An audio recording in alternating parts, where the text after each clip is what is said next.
Ladies and gentlemen, Bitcoin, Ethereum, nearly everything is exploding right now. And nearly every single one of our expectations throughout the last couple of weeks, or specifically the last few days, have come to fruition. Again, I'll be showing you every single thing that's happening here, and that's important to know. Starting it off with the fact that Ethereum is up 20% in a day, and a lot of coins are following along. If we take a look at the 24-hour performance, a lot of the Ethereum-based coins are doing really well. Uniswap up 20%, 𝗕𝗡𝗄 20%, 𝗕𝗏𝗀𝗀 20%, Athena 20% or 22, Pendle 22%, Pyth 25, Lido 32. Just craziness all across the board. But more importantly, why is Ethereum going up? Well, I'd say for Bitcoin, one of the most prominent reasons is because we had $240 million worth of Bitcoin ETF inflows yesterday. So whereas before we usually had this very negative grayscale factor,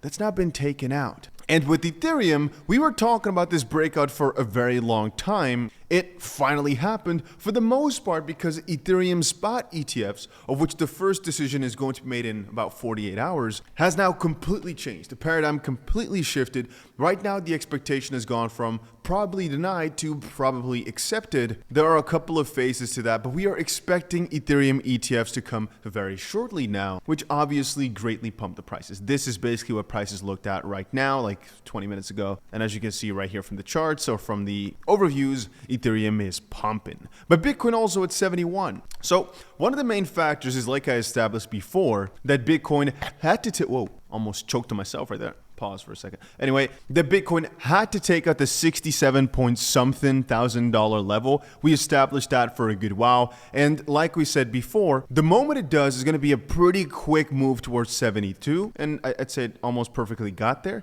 And afterwards, there's almost nothing stopping it from just moving upwards. At that point to 74,000. But as we can see right here, the $74,000 mark is not really as prominent of a figure anymore. It's only once we look at the 3-month chart that this becomes quite apparent, that $5.5 billion are on the sidelines at $74,000 or 37.9. And towards the bottom, there's almost no liquidity left until once more a massive move all the way towards $60,000. In the middle though, there's a little bit at 64 and there's slight numbers in the middle, but the elephant in the room obviously is right here at 74,000. And like we were establishing earlier, since the S&P was in such a bullish period, we expected Bitcoin to also basically be magneted if the trend were to continue of lower or higher highs and higher lows, which all were basically relying on this level to be broken, which coincidentally was also where the massive liquidations were to happen. So it was basically an all-in-one level. That'll be a pretty quick magnet towards the next high point, which right now we are facing. And once more, the only level we're watching for next is 74,000, which is the all-time high for Bitcoin. But once more, it does make sense because the S&P keeps breaking all-time highs. And as long as the S&P is doing that, we are expecting really bullish times for Bitcoin. And again, it's an election year. I really want to make it quite clear that some crazy announcements are going to be coming over the next couple of weeks and months. We had Trump, for example, promise some massive tax cuts if elected. And I think that still in the very near future, he or one other candidate is going to be announcing some really crazy stuff that will pump our bags even more. But for that reason, I expect just mostly upside, especially though after we break out of our 2-month trading range. As of this point, it's starting to become a 3-month trading range with one little mishap. Again, the trading range got broken only once. This is basically where everybody was bidding. And theoretically speaking, this area, so I'm going to say, the 74,000 to 71,500 is where you should think about selling or exiting. Because this is where Bitcoin will make its pivotal move. Once more, right? We were all set for $72,000 happening. And right now that we're there, and because it's mostly because of Ethereum ETFs and Bitcoin spot ETFs doing so well, there's a very good chance this is going to parade through. Again, based on the idea that the S&P is also in such a bullish position. But if we're just being logical about it, and we usually like to be, since right now on the short term, Bitcoin did make a very significant move in just a day, and we are back at some very critical resistances, this is one of the more key levels to watch out for. And so some people are taking some profit on their positions right here just for safety, waiting for a potential slight pullback and basing it on the double, perhaps triple top. Once more, this will get broken, I don't think too long from now, so it's definitely not too bad to just sit through. But this is one of the scarier points, and especially for people trying to open new positions, it's probably better to think about that as we've crossed these levels ever so slightly, as these are some of the most important resistance to get over for Bitcoin. But then again, price usually seeks liquidity, and liquidity is, as of this point, right above us, right at 74, and there's $5.4 billion on the line right there. So it does make sense to just keep going. I'm just warning people that we have gone for a very meteoric rise over the past like 2 or 3 weeks, going from 56,000 all the way towards 71, which has been a massive, massive journey. I've also posted our profit on Telegram. You can see we are 400% in profit from the trades that I opened together with you guys not too long ago. You can see right here, we were talking about buying the freaking dip. First at 59,000. A little bit later, prices came down though. So at 57,000, we were going even crazier. I noticed some people deleted comments, I think, or perhaps somebody, some things were edited, but it's actually fine. The point being, the only thing, and I keep shouting this out everywhere, is to just keep layering your buys down lower in such a heavy bull market. The most important thing you can do is to understand that the lower prices go, the less risky they get. The higher prices go, the more risky they get. Most people I see commenting, they're thinking, oh, should I open a long now?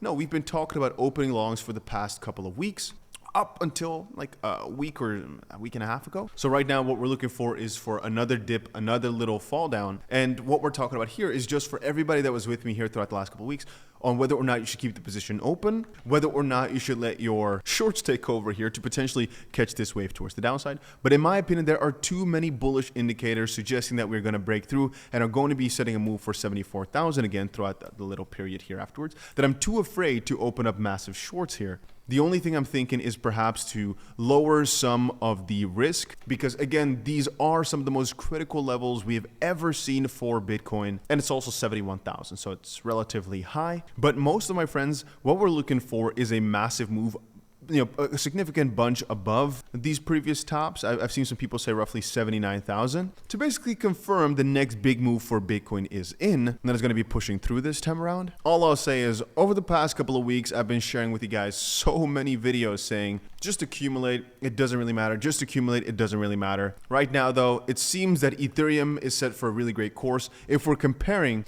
Ethereum to how Bitcoin did with the ETFs, there's a lot of crazy growth yet to come throughout the next few weeks or so. So once more, I am thinking about even shifting some of the Bitcoin trades to Ethereum trades purely based on this ETF, even though I like to keep Bitcoin trades open more than anything else. But in the worst case scenario, $80 billion gained. It's the current price for the ETFs. In a little bit of a base case is about 40% equivalent inflows, 320 billion gained, again, relative to Bitcoin's cycle, which is 6K Ethereum.